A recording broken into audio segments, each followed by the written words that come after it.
یہ جنگ جو ہے نا اس کی 4 ڈائمینشنز ہیں، اس جنگ کو سمجھنا ضروری ہے. یہ روایتی جنگ نہیں ہے، ٹھیک ہے. یہ ایک تو اس کا روایتی پہلو ہے جو کہ ایئر پار اسرائیل یوز کر رہا ہے بمباری کی شکل میں اسرائیل لبنان کے اندر، لیکن 3 جہتیں اس کی اور ہے. ایک پروپیگنڈا وار ہے، اچھا، اور ساتھ ہی ساتھ ایک انٹیلیجنس وار بھی ہے، اور ساتھ ہی ساتھ الیکٹرانک وارفیئر ہے. تو یہ 4 ڈیفرنٹ محاذوں پہ یہ جنگ بیک وقت جاری ہے. تو جو انٹیلیجنس کی وار ہے، آپ اس بات کے معترف ہوں گے کہ دیکھیں جس انداز میں حسن روحانی صاحب کا انتقال ہوا، جس انداز میں اسماعیل ہانیہ صاحب کی شہادت ہوئی، جس انداز میں حسن نصر اللہ صاحب کی شہادت ہوئی، اس سے یہ بات ثابت ہوتی ہے کہ اسرائیل کی انٹیلیجنس کو ریئل ٹائم انٹیلیجنس موجود ہے تمام اپنے مخالفین کی لیڈرشپ کی مکمل نقل و حمل کے حوالے سے، تو جس کو انہوں نے استعمال کیا ہے اپنے حملوں میں. اچھا، دوسرا پہلو جو ہے وہ الیکٹرانک وارفیئر کا ہے. جس انداز میں انہوں نے چند دن پہلے حزب اللہ کے خلاف ان کے تمام کمیونیکیشن کے سسٹم کو استعمال کیا، پیجر کو تباہ کر کے اور واکی ٹاکیز کو ایکسپلوڈ کر کے، اس سے پتہ چلتا ہے کہ ان کے کمیونیکیشن کے نظام پہ بھی ان کا بہت زیادہ پینیٹریشن ہے. اب ہم آتے ہیں تیسری جنگ کی طرف جو کہ روایتی ہے. بھئی بات یہ ہے کہ اسرائیل ایک ریاست ہے، حزب اللہ ایک ریاست نہیں ہے، تو ان کے پاس کوئی ایئر پار نہیں ہے، ایئر فورس نہیں ہے، ان کے پاس کوئی ہوائی اڈے نہیں ہے، ایئر بیسز نہیں ہے، ان کے پاس ایئر ڈیفنس سسٹم نہیں ہے کہ وہ اسرائیل کے جہاز گرا سکے. ہاں، وہ ایک تنظیم ہے جن کی جو استعداد ہے اور صلاحیت ہے اور تجربہ ہے وہ گوریلا وارفیئر کا ہے، اور وہ بہت زبردست ہے. اچھا، اب اگر اسرائیل کے کمانڈر ان چیف نے جس طرح کہا ہے کہ اب چند دنوں بعد اگر وہ زمینی آپریشن شروع کرتے ہیں تو پھر وہ اس کا میں سمجھتا ہوں اپنی حکمت عملی کے مطابق ویٹ کریں گے، اور ان کو پھر وہ گوریلا ٹیکٹکس کے ذریعے جنگ میں پھنسائیں گے اور ان کے اوپر بہت زیادہ نقصانات جو ہے وہ مسلط کریں گے. لیکن یہ گوریلا وار جو ہے نا، یہ اس طرح کی جنگ ہے جس طرح کے ویتنام اور افغانستان میں لڑی گئی. یہ لو انٹینسٹی انڈائریکٹ اور پھر وہ بہت لمبی چلنے والی جنگ ہو سکتی ہے، بالکل، اور جسے حزب اللہ کے ساتھ چل رہی ہے. اچھا، ٹھیک ہے. اچھا، یہ محمد علی صاحب، ایران کے لیے بھی آپ کو لگتا ہے کہ ضروری ہو گیا ہے کہ اس کو اپنی مسل فلیکسنگ کرنا پڑے گی؟ اس کی سرزمین پہ اسماعیل ہانیہ کی شہادت ہوتی ہے، پھر اگین ان کے پریزیڈنٹ کو بھی ڈیوبیس حالات میں وہ ان کا طیارہ کریش ہوتا ہے، اور اب حسن نصر اللہ جو کہ ایک طرح سے دیکھا جائے تو he was a protege of Iran, تو ایران کے پاس کوئی آپشن ہے کہ وہ مسل فلیکسنگ کر سکے یا بتا سکے کہ خطے کے اندر اس کو نشانہ بنانا اتنا آسان نہیں؟ بہت اہم سوال ہے آپ کا. دیکھیں، اس میں 3-4 پہلو ہیں جو کہ اس ایران کی کچھ مجبوریاں ہیں، کچھ کمپلشنز ہیں. سب سے بڑی جو ایران کا معاملہ ہے وہ نظریاتی اور سیاسی جو ان کی کمٹمنٹ ہے تمام متحرک قوتوں کی سپورٹ کرنے کا، وہ اخلاقی، سیاسی، سفارتی، دفاعی اعتبار سے تو کر رہے ہیں، لیکن براہ راست جنگ میں ملوث ہونے کے امکانات 3 وجہ سے کم ہیں. نمبر 1، اس وقت ایران کا ایٹمی پروگرام ایک ایسی جگہ پہ پہنچ چکا ہے کہ اب ایران کے پاس ایٹمی ہتھیار کے حصول کے لیے آپ یوں سمجھیں چند ہفتوں کا وقت درکار ہے.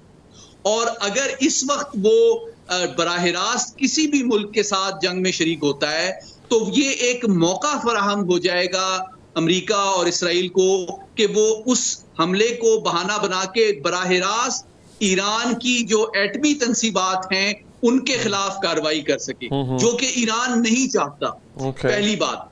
دوسری بات، ان کی جو حکمت عملی ہے وہ سیاسی سفارتی سطح پہ جس طرح پاکستان ہے وہ اسرائیل کی بہت سخت الفاظ میں مذمت کرتے رہے ہیں، لیکن ان کی جو دفاعی حکمت عملی ہے وہ بالواسطہ ہے، انڈائریکٹ ہے، اور وہ متحرک تنظیموں کی سپورٹ کرتے ہیں انلیس کہ ان کے اوپر ڈائریکٹ حملہ کیا جائے. اور آخری بات میں ایک بڑی امپورٹنٹ کرنا چاہتا ہوں، جس طرح ابھی ہمارے لبنانی دوست نے بھی بات کی، اس کو آگے بڑھاتے ہوئے دیکھیے، جب اسرائیل نے حملہ کیا تھا ایران کے اوپر، جس کی جوابی کارروائی کی گئی ایران کی جانب سے جس میں 200-300 میزائل اور ڈرون استعمال ہوئے تھے. تو آپ کو یاد ہوگا جس طرح آپ نے بڑا جامع تفصیلی احاطہ کیا کہ امریکی جہاز عرب ایئر سپیس میں موجود تھے.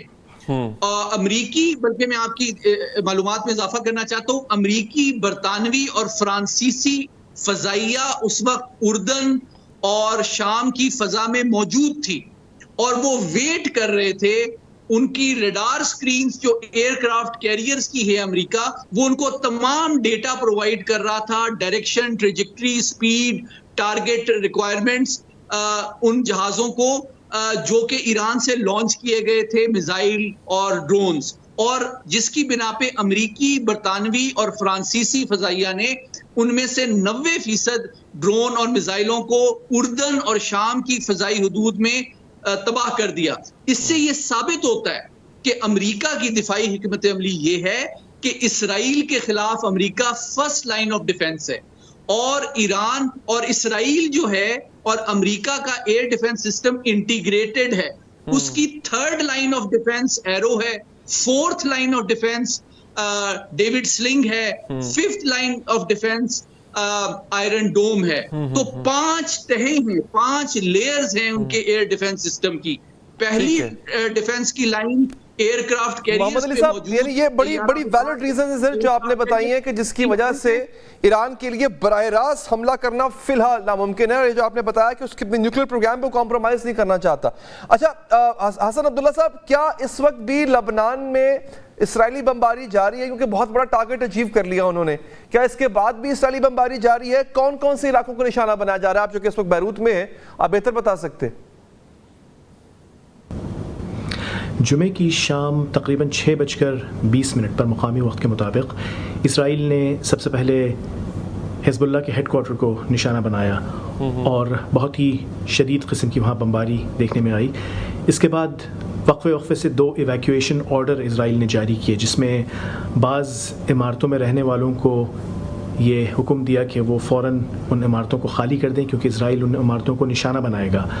اور تقریباً 15 منٹ بعد اس ایویکویشن آرڈر کے نشانہ اسرائیل نے ان عمارتوں کو بنایا، اور اس کے بعد یہ سلسلہ رات بھر جاری رہا.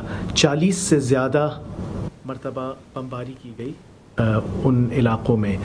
ٹھیک ہے. مجموعی طور پر اگر ہم بیروت کے باہر دیکھیں، بیروت کے علاوہ دیگر علاقوں میں، تو لبنان کے جنوب میں اور بعض دیگر علاقوں میں جو ہے وہ اسرائیلی حملوں کا سلسلہ گزشتہ 6 روز سے جاری ہے. اس وقت ان حملوں میں کمی دیکھنے میں آئی ہے، لیکن اسرائیل کا یہ کہنا ہے کہ جنوب میں جہاں پر حزب اللہ نے اپنی بعض پناہ گاہیں اور مضبوط ٹھکانے بنائے ہوئے ہیں، ان کو نشانہ بنانے کا سلسلہ جاری رہے گا. اچھا، تو یہ بتائیں لوگ کہاں منتقل ہو رہے ہیں اس وقت؟ عام لوگوں کو کہیں اور منتقل کیا گیا ہے جو بیروت میں موجود تھے؟ لبنان کے عوام اسرائیلی حملوں کی وجہ سے بری طرح سے متاثر ہوئے ہیں، اور گزشتہ اگر آپ 6 روز میں بالخصوص دیکھیں تو جو نقل مکانی کا سلسلہ ہے وہ کافی تیزی سے جاری رہا ہے. شروع میں ملک کے جنوب سے لوگوں نے شمال کی طرف نقل مکانی کی، بہت سے لوگ بیروت کی طرف آئے، بیروت کی طرف رخ کیا، بعض لوگ ملک کے دیگر علاقوں میں گئے، اور یہاں پر حکام کے مطابق 3 لاکھ کے قریب لوگ جو ہیں وہ نقل مکانی کرنے پر مجبور ہوئے. مختلف کیمپ سیٹ کیے گئے جہاں پہ بعض لوگوں نے پناہ لی. یہ بھی بتا دیجیے گا پلیز کہ ان کے علاج کے لیے کیا وہاں پہ صورتحال کوئی بہتر ہے؟ کیونکہ ہم نے یہ بھی سنا کہ اسرائیل نے ہسپتالوں کو بھی بام کرنے کی دھمکی دی تھی.